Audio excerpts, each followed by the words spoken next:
and the assessment before any decisions are granted or any authorizations are granted to extend the mining operations further. That is with respect to phase 4. Now, having said that, I'm sure you are aware that all the land that is being mined is owned by the company and has been owned for a number of years. Most of this land was bought from the former U.S. Steel, and the Grand Bahama Port Authority and the Grand Bahama Harbor Company entered into a relationship to mine the harbor to create what you have today, according to the plan that they had put in motion some years ago. We believe that the harbor component is more than sustainable. It essentially, what is left is essentially to shape the area that has already been mined. If you know the harbor well, the current area that houses the containers and where the ships dock is supposed to be bulkheaded on a turning basin created on the western side of the linear pier and another berth created there. And that would be the extent of the mining. I have some maps for those of you who wish to see it and who know the area better than I do. But once that's done, and it's approximately 67 acres left to accommodate that, the harbor side of the mining operations would have been complete.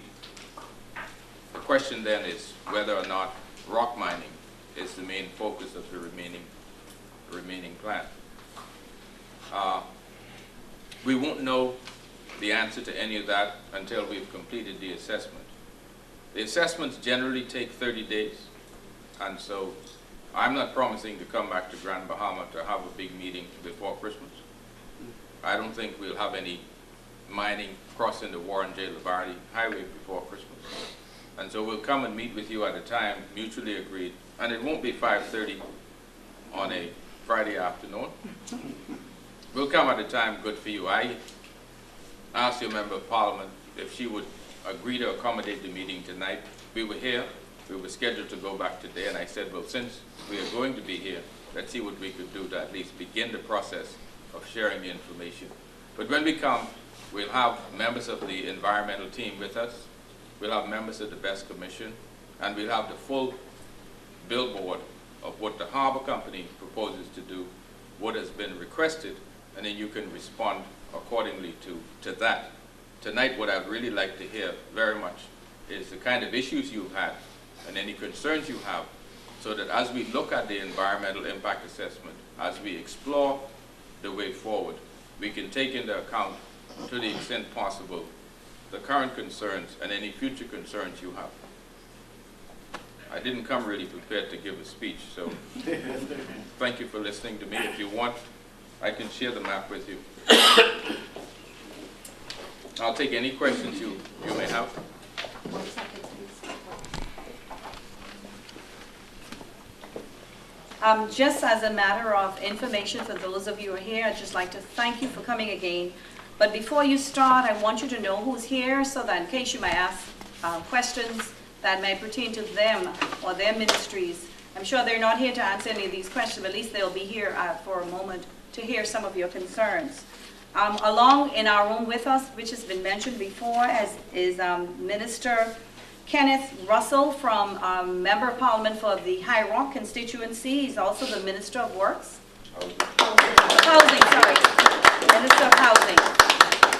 We have also Minister Nico Grant, who is the Minister of Public Works. He's here with us. Thank you, Minister.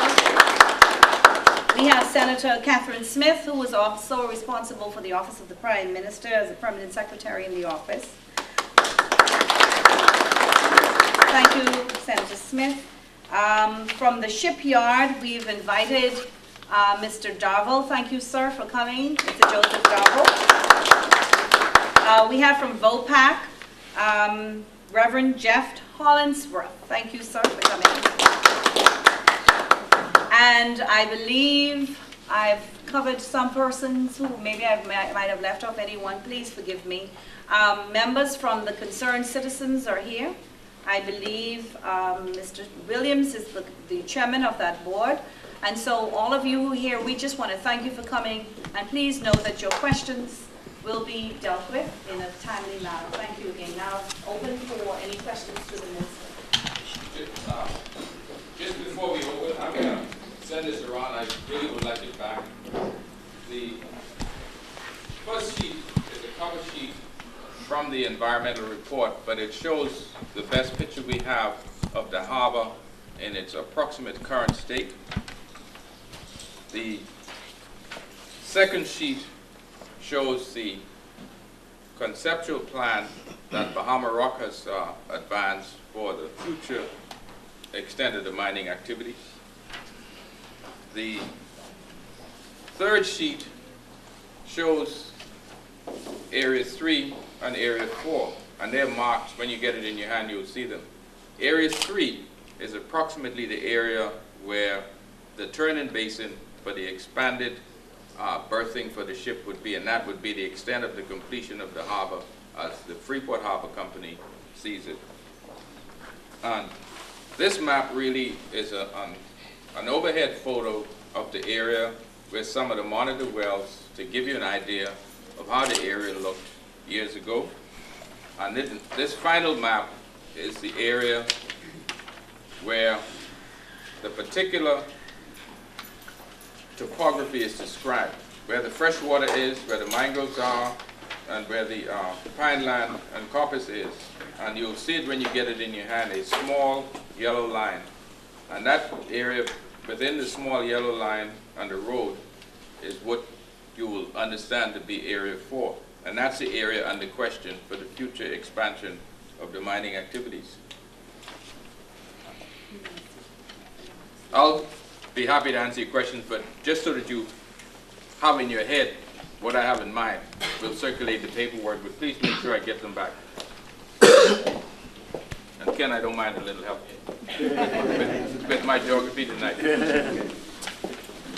We're not going to be here long. No, it's not going to be long. Go ahead. Any questions? Go ahead. Yes. Just for the sake of record, I mean, reiterating what you said earlier, it is a fact that Bahama Rock has now officially submitted the environmental impact assessment study to the government for the purpose of requesting permission to cross the Warren J. Lavardi Highway. That's correct.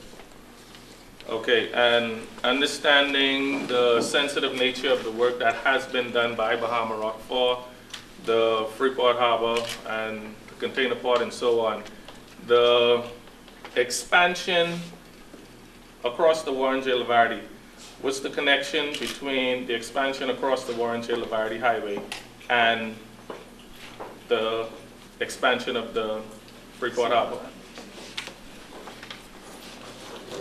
There's no connection with respect to the harbor, and I would prefer if you didn't use the word expansion. Let's see if we can clarify this. Bahama Rock is operating on the premise, its own premise, that it owns some land, and in its mind it had the authorization to conduct mining activities. The Freeport Harbor Company has a master plan for the harbor, and they have an arrangement with Bahama Rock to mine the area where the harbor is scheduled to go. The Grand Bahama Port Authority has advised Bahama Rock that they were not in a position to issue any mining permits to cross the Warren J. Lavardi unless and until they had completed an environmental impact assessment, and that assessment was reviewed. After that, they would consider issuing any permits. They submitted the environmental impact assessment to them last October and to the government. So we haven't taken anything beyond that. Okay, like I said, I just wanted to make it clear whether or not there was any connection whatsoever between the expansion of the harbor and crossing the Warren J. Lavardi, which I think you confirmed that there is no connection. No. To make it clear, what the Grand Bahama Committee for Concerned Residents have been opposing is the expansion, or let's not use the word expansion, but the crossing of the Warren J. Lavardi Highway to continue the drilling and blasting exercises.